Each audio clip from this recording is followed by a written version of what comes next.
Welcome to the Slop Temple. We pray this video helps. In this video, I will explain how to make ginseng tea.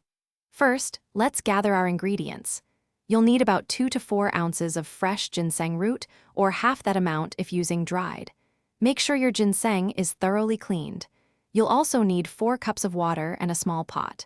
For a touch of sweetness, consider adding a teaspoon of honey or a slice of ginger. Now let's prepare the ginseng. If you're using fresh root, slice it into thin, coin-like pieces, about 1/8 of an inch thick. This helps release its beneficial compounds. For dried ginseng, simply break it into smaller, more uniform segments. Aim for pieces roughly 1/2 inch in size.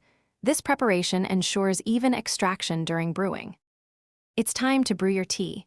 Place the prepared ginseng into a non-reactive pot, like stainless steel or glass, and add 4 cups of water. Bring the mixture to a gentle simmer, avoiding a rolling boil.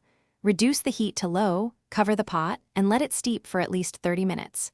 For a stronger brew, you can simmer it for up to 2 hours. Once brewed, carefully strain the tea to remove all the ginseng pieces. You can use a fine mesh sieve for this. Pour the warm tea into your favorite mug. If you like, stir in a teaspoon of honey or a squeeze of lemon for extra flavor. Enjoy your homemade ginseng tea. Any leftover tea can be stored in an airtight container in the refrigerator for up to 3 days. Thanks for watching. Consider subscribing if we helped you.